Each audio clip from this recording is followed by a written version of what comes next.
భార్య కూడా राजकुमारी है और राजा की पत्नी भी है। ఆమె ఎలా ఉంటుందో చెప్పండి ఇప్పుడు वो कैसे रहेगी कोई? రాజుగారి భార్య ఎలా ఉంటదండి राजा की बीवी कैसी रहेगी? పైనుంచి కింద బంగారం ధరించుకుని ఉంటది सर से पांव तक पूरा सोना चांदी మంచి रहेगी। బట్టలతో ఉంటది కదా अच्छे वस्त्र पहन के रहेगी। అలాంటి ఆమె ऐसा स्त्री ఎప్పుడు కోటలోంచి బయటకు రాలేరు ఆమె कभी भी घर से बाहर न निकलने वाली है। ఇద్దరు కొడుకులు చనిపోగానే तो पुत्र मरते ही ఏం చేసిందంట గోనె పంట పట్టుకుని కొండ మీదకి వెళ్ళిపోయిందంట वो काट को नहीं पहाड़ पे चढ़ गई। హల్లెలూయా ఎక్కడికి వెళ్ళిపోయింది चले गए। కొడుకులు చంపేసి కొండ మీదకి వెళ్ళిపోయింది जहाँ पे उसने बेटे को मारा गया वो उस पहाड़ पे चले गए। ఎప్పుడైతే ఉరి వేస్తారో जब फांसी चढ़ाते हैं, ఎవరైతే పాపం చేస్తారో जिन्होंने पाप किया होगा వాళ్ళు ఏం చేయాలంటే उनको क्या करना है? సాయంకాలం బాగా ఉరి మీద కింద దింపేయాలి शाम होने तक उतार में रहे फांसी ఒక से మాట नीचे చదివేయండి ముందుకు వెళ్దాం ద్వితీయోపదేశకాండం 27:23 వేలాడదీయబడిన వాడు దేవునికి శాపగ్రస్తుడు గనుక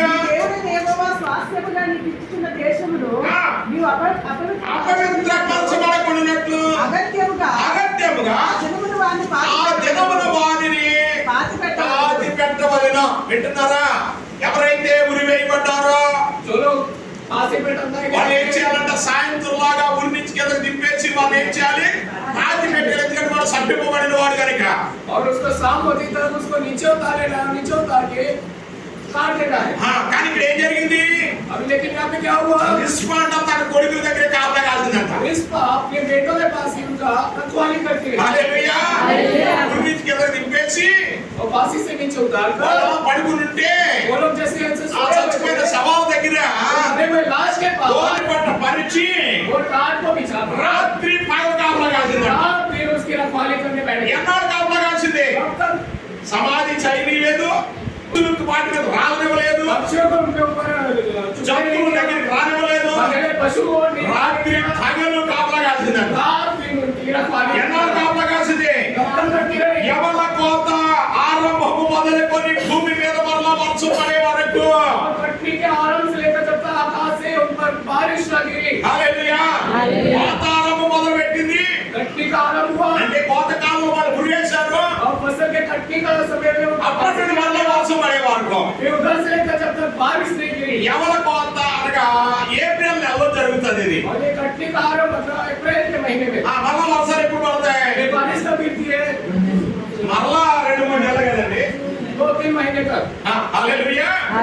అంటే ఏప్రిల్ మొదలుకొని ఏప్రిల్, మే, జూన్, లాస్ట్ జూలై వరకు దాదాపు 3-4 నెలలు अप्रैल से लेकर 4-5 వర్షం महीने పడే వరకు కాపలా కాస్తా ఉందంట. बारिश गिरने तक उनकी रखवाली కొండ करते మీదకి ఎందుకు దిగలేదు?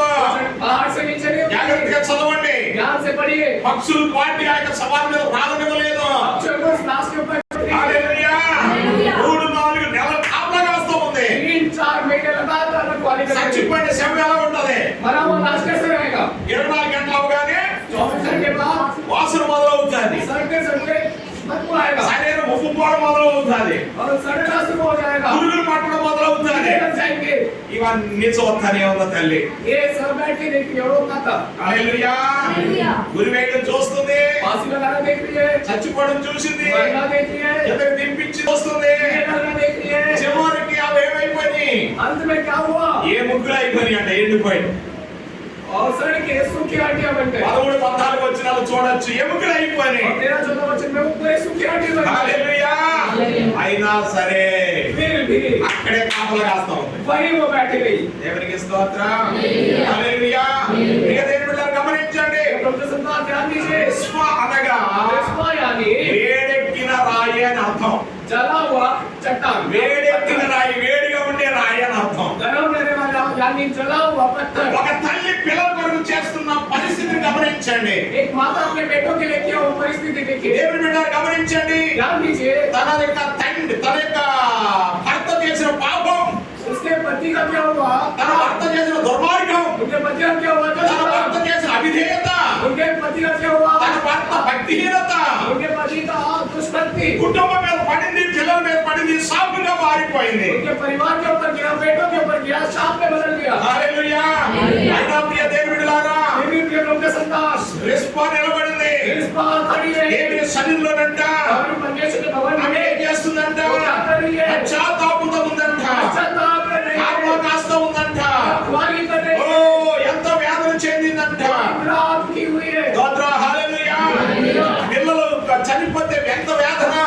अपने बेटों को मरना कितना दुख की बात है। ఆ గోనె పట్ట తీసుకుంది. वो डांट कर ले आई అవును है। ప్రియ దేవుని బిడ్డలారా, आपने प्रभु के संतान ఈ రోజున గమనించండి. आप ध्यान दीजिए। ఆమె కొండ ఎక్కింది. पहाड़ पर चट्टान కొండగా पर ప్రార్థన జీవితానికి సూచన. चट्टान यानी प्रार्थना जीवन को दर्शाता है। హల్లెలూయా.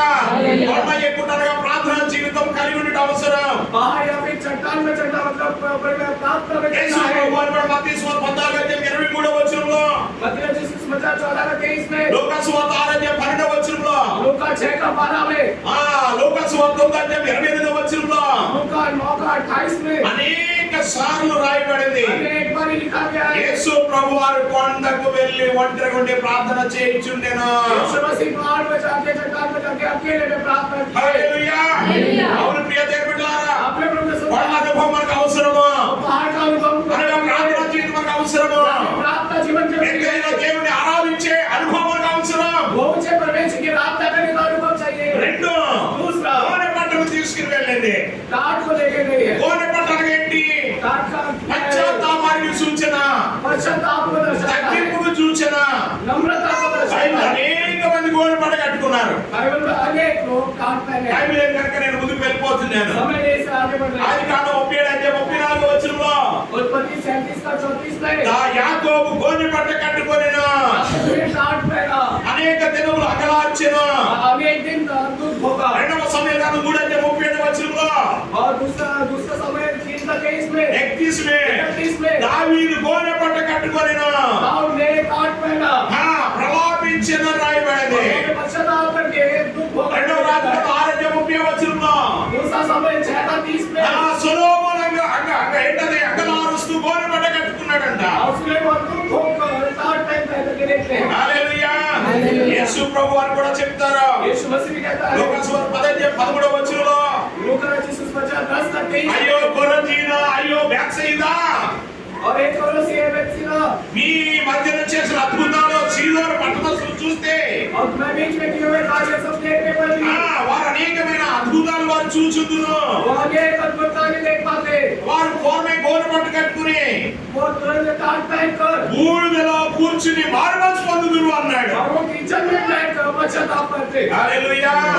ఇక దేవుని బిడ్డలారా గమనించండి. जब लोग संतान ज्ञान నీ देते జీవితంలో ఎన్ని సంవత్సరాలు ప్రభువులో ఉన్నమన్నది కాదు కానీ आप अपने जीवन में कितने समय तक परमेश्वर में हैं ఎప్పటికప్పుడు దేవునితో ఎలా ఉంటున్నామన్నది ముఖ్యం. लेकिन तब का तब परमेश्वर के साथ कैसे रहते हैं वो దేవుని సన్నిధిలో పశ్చాత్తాపం అవసరం. परमेश्वर के भवन में पश्चाताप దేవుని సన్నిధిలో తగ్గింపు అవసరం. परमेश्वर भवन में नम्रता దేవుని సన్నిధిలో ప్రార్థన జీవితం అవసరం. परमेश्वर के भवन में प्रार्थना जीवन जरूरी है। హల్లెలూయా. అంతేకాదు ఆమె ఏం చేసిందంట? मैंने वो क्या किया है? రాత్రి పగలు కాపలా కాసింది. वो रात में रखवाली कर रही ఒక है। రాజుగారి భార్య అయి ఉండి, एक राजा की बीवी ఒక రాజకుమార్తె అయి ఉండి, एक राजकुमारी ఒక होकर సాధారణమైన స్త్రీ వలె एक साधारण स्त्री के రాత్రి పగలు కాపలా కాసింది. रात में रक्षा कर रही है। అవును ప్రియ దేవుని బిడ్డలారా, ఈరోజు మన జీవితాల్లో हमारे जीवन में भी దేవుని బిడ్డలైన మనము परमेश्वर के మన संतान బిడ్డల కొరకు, మన కుటుంబం కొరకు हमें बच्चों के लिए परिवार के రాత్రి लिए పగలు దేవుని సన్నిధిలో భోజన అనుభవం కావాలి. रात दिन परमेश्वर के लड़ने वाला अनुभव चाहिए। హల్లెలూయా. హల్లెలూయా. ఈరోజు నువ్వు ఎంతగా తగ్గించుకుంటావో आज आप जितना अपने आप को అంతగా దేవుని समझेंगे కార్యాలు నీ జీవితంలో చూడగలుగుతావు. उतना ही बड़े परमेश्वर कार्य अपने जीवन में देखते हैं। హల్లెలూయా. ఆమె గోనె పట్టను పరచడము, उनका काट అక్కడే 3-4 నెలల నుంచి ఉండడము, उधर ही 3-4 महीने रुकना, అక్కడే వేదన చెందడము, उधर ही टूटना అక్కడే ఆ ఎముకల దగ్గర ఆ పిల్లల యొక్క కలేపాల దగ్గర కూర్చుని ఉండడము, और उधर ही अपने बेटों के రోదన చేయడము. रोना ఎవరు విన్నారంట? सब किसने देखा? దావీదు విన్నాడంట. दाऊद ने देख के सुन लिया। హల్లెలూయా. నీవెంతగా రోదిస్తావో, आप जितना रोएंगे, నీవెంతగా దేవుని సన్నిధిలో తగ్గించుకుంటావో, जितना परमेश्वर के साथ నీవెంతగా నీ యొక్క रहेंगे, కుటుంబం దేవుని సన్నిధిలో భోజాడుతావో, जितना आप अपने परिवार के परमेश्वर के साथ लड़ेंगे, ఎవరు వింటారో తెలిసిన हम उसने जाते हैं నీ ప్రభువు యేసు వింటాడా? ఆయన చూస్తాడా? देखेगा। హల్లెలూయా. హల్లెలూయా. ఇప్పుడు దావీదు ఏం చేశాడు? अब दाऊद क्या किया? తన సౌలు ఎముకలు రప్పించాడు. शाऊल के हड्डियों को తర్వాత సౌలు కుమారులు ఎముకలు రప్పించాడు. शाऊल के बेटों के हड्डियों को लाया, తర్వాత ఈ ఇద్దరు కుమారుల యొక్క ఎముకలు రప్పించాడు. और फिर इन दो पुत्रों के हड्डियों को भी मंगवा దీన్ని दिया గౌరవ పదంగా సమాధి చేయించాడు, और इसको పాతి పెట్టించాడు. और उसको समाधि क्या है? और उसको कब्र में डाल दिया। हालेलुया। 13-14 వచనాలు మీరు చదివితే మీకు అర్థమవుతుంది. 14 वचन पढ़ेंगे तो आप समझ కనుక पाएंगे। ప్రియ దేవుని బిడ్డలారా, इसलिए प्रिय लोगों सुनना। ఈ రోజు మనకి రిస్పా మనకి తెలియపరుస్తున్న ఏంటి పాఠం అంటే, और इस पर आज हमको क्या सिखाती है? నీ పిల్లల యొక్క ప్రవర్తన ఎలా ఉంటుందో, आपके बेटों आपके నీ పిల్లల యొక్క వైఖరి ఎలా ఉంటుందో, उनका बर्ताव कैसा है? వాళ్ళ యొక్క స్వభావం ఎలా ఉంటుందో, उनका स्वभाव कैसा है? వారి జీవిత విధానం ఎలా ఉంటుందో, जीवन का तरीका कैसा వారి है? అలవాట్లు ఎలా ఉన్నాయో, उनके आदत कैसे వారి है? స్నేహితులతో ఎలా ఉంటున్నారో दोस्त के संग कैसे रहते हैं? ఎప్పటికప్పుడు గమనించాలి. सदा ध्यान देते रहना है। హల్లెలూయా. ఒక తల్లిగా తండ్రిగా एक माता की तरफ से బాధ్యత కలిగి దేవుని సన్నిధిలో और जैसे परमेश्वर के साथ ఎప్పుడైతే నువ్వు ముందుకు సాగుతావో परमेश्वर के साथ आगे बढ़ेंगे అప్పుడు దేవుడు అద్భుతమైన కార్యం చేస్తాడు. तब परमेश्वर अद्भुत कार्य करेगा। హల్లెలూయా. హలో వింటున్నారా? सुन रहे हैं? రిస్పా रिस्पा వింటున్నారా? सुन रहे हैं? రిస్పా रिस्पा తన పిల్లల కొరకు अपने बेटों के लिए ఎప్పుడు చేసింది కార్యాలన్నీ? करती है सब। మొన్న ఎక్కడమో గోరి పంట పంచుకోవడం, కాపలా కాయడము, ఏడవడం, పశ్చాత్తాపడడం, ఉపవాసం ఎప్పుడు చేసింది ఇవన్నీ? చచ్చిపోయాక చేయడం ఏంటి? బతుకుండగా చేయాలా? मरने के बाद करने क्या है? जब जी रहे हो तब करना था। హా, అవునే కదా? బ్రతుకుండగా చేసుంటే ఎంత కొడుకులు బ్రతికింపబడదురు? यदि वो जीते जी सत्तर थी तो दोनों जिंदा ఎలా रहते। ఉండదు? 2:19 వచనంలో आपकी 2:19 में నీ పసిపిల్లల ప్రాణము కొరకు నువ్వేం చేయాలి? अपने बेटों के प्राण के लिए ఏమి మొదలు లేచి నీళ్ళ కొబ్బరించుకుని హృదయం కొబ్బరించుకుని और तो अपने हृदय को बहाकर ఆయన సన్నిధిలో నీ చేతులెత్తి ప్రార్థన చేయడం నీ పసిపిల్లల ప్రాణం రక్షింపబడినట్టు బైబిల్లో రాయబడింది.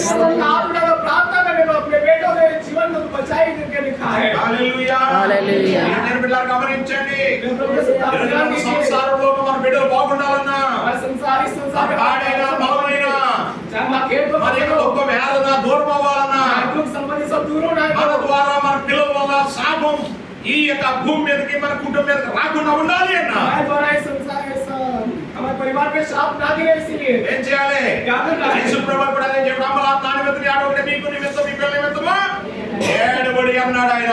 यीशु मसीह ने भी कहा है, इसलिए मेरे लिए नहीं लेकिन अपने संतान के लिए, अपने परिवार के लिए रो करके कहा है। హల్లెలూయా.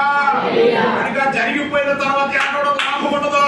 और वो घटना बीत जाने के बाद उन्होंने कोई జరగక మునిపే ప్రభు సన్నిధిలో పెట్టుకోవడం అవసరమా? होने के पहले ही परमेश्वर के सामने रखना ఈరోజు जरूरी है। నేర్చుకుందాం. आज सीखेंगे రిస్పాన్ బట్టి బుద్ధి తెచ్చుకుందాం. रिस्पा के अनुसार ज्ञान రిస్పా देंगे। ప్రార్థన పర్రాలి. रिस्पा प्राप्त व्यक्ति है అయినా సరే లాభం లేదు. लेकिन कोई लाभ नहीं ఎంత है। నేర్చినా లాభం లేకపోయింది. वो कितना रोए మన लेकिन कोई పిల్లలు लाभ తిరిగి नहीं है। రాలేకపోయారు. क्योंकि उसके बेटे वापस नहीं आए। కనుక ప్రియ దేవుని బిడ్డలారా, इसलिए प्रिय प्रभु నీ के ప్రార్థన వ్యర్థం కాకూడదు. आपकी प्रार्थना నీ కన్నీరు వ్యర్థం కాకూడదు. आपके आंसू నీ व्यर्थ ఆత్మీయ नहीं జీవితం వ్యర్థం కాకూడదు. है। आपके जीवन व्यर्थ అది नहीं है। ఫలించాలి, అభివృద్ధి చెందాలి.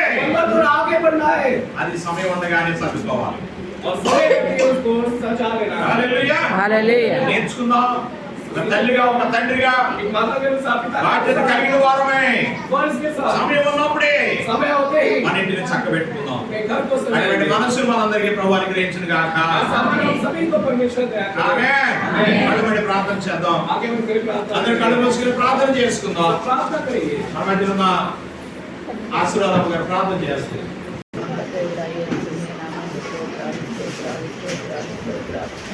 శక్తివంతులైన మా తండ్రి యేసయ్య, స్తోత్రాలు, స్తోత్రాలు, స్తోత్రాలు, స్తోత్రాలు, నాయనా. తండ్రి నాయనా, ఎవరికైనా ప్రార్థన చేసుకోండి. ఎంతో మమ్మల్ని కాచి కాపాడి రక్షించిన నాయన మరొక్క దినాన్ని ప్రభావిస్తూ నాయన ఈ దినాన్ని ప్రభావ మొదటి నాయన